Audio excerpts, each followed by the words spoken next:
Olá pessoal, tudo bem?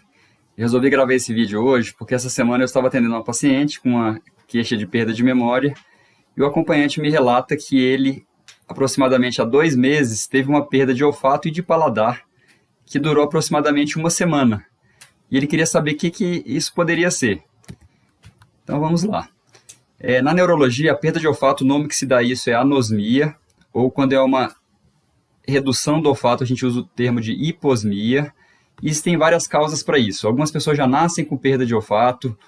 Existem tumores, principalmente tumores da base do crânio, como meningioma, que podem causar também essa perda. Inflamação da mucosa nasal, traumatismo craniano, que é uma causa bastante comum. Medicações como, por exemplo, antibióticos ou alguns antipertensivos. E algumas doenças neurológicas, como a doença de Parkinson. E é importante a gente saber hoje que na infecção pelo coronavírus a gente está vendo bastante casos de pacientes com perda de olfato e nos estudos mostram que aproximadamente 30% a 90% dos pacientes infectados têm alguma alteração do olfato. Em média, 60% a 70% dos pacientes têm apresentado essas alterações. E além da perda do olfato, a gente vê também pacientes tendo perda do paladar, né? E o nome que se dá a isso é a ageusia. Eu trouxe essa imagem para vocês, que é uma imagem de microscopia eletrônica, mostrando uma infecção pelo coronavírus em células do brônquio pulmonar. A gente vê nessa imagem aqui que está ampliada, várias estruturas virais penetrando nessas células ciliadas. E a gente sabe que o coronavírus, para infectar células humanas, elas precisam de receptores nas células. E os mais comuns que a gente vê relatados é o receptor ACE2, e o TMPRSS2. Eu queria mostrar essa imagem para vocês, que é a estrutura da cavidade nasal. Essa região azulada aqui está ampliada, e a gente vê várias células aqui neuronais, tá? São neurônios receptores para odores específicos, e do lado dos neurônios a gente vê células de sustentação. Essas células de sustentação têm vários receptores, principalmente esse ACE2, e esse estudo mostrou que essa expressão genética do receptor nessas células é a provável causa da anosmia nos pacientes infectados pelo coronavírus. E é importante ressaltar essa proximidade da região da cavidade nasal com o sistema nervoso central.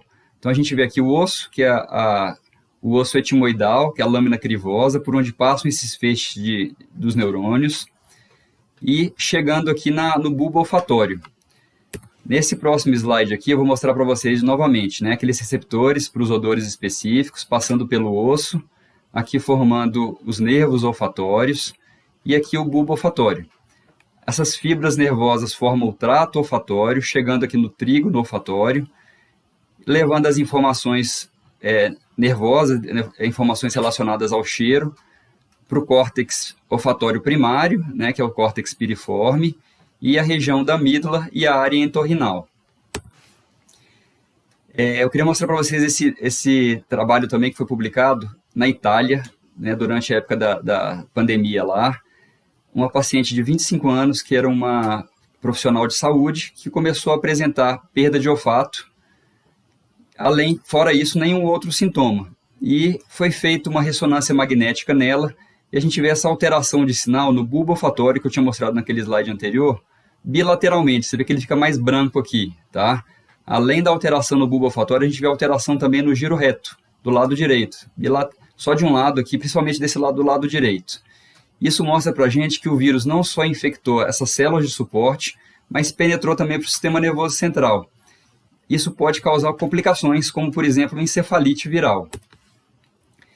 E a notícia boa é que a maioria dos pacientes que são infectados pelo coronavírus tem uma melhora do olfato já, nem que seja uma melhora pequena, depois de uma semana da infecção, e grande parte dos pacientes recuperam o olfato totalmente depois de 30 dias. Tá? Mas vale lembrar que a gente vê relatos também na literatura de pacientes que 1 mês, 2 meses, 3 meses depois da infecção ainda continuam com perda do olfato, ou parcial ou total.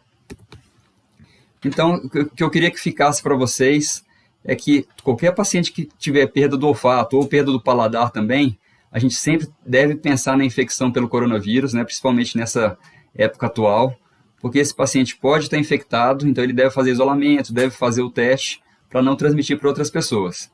Então espero que eu tenha esclarecido essa dúvida. Qualquer dúvida que vocês tiverem, pode deixar aqui embaixo, por favor, tá bom? Obrigado pela atenção. Até mais.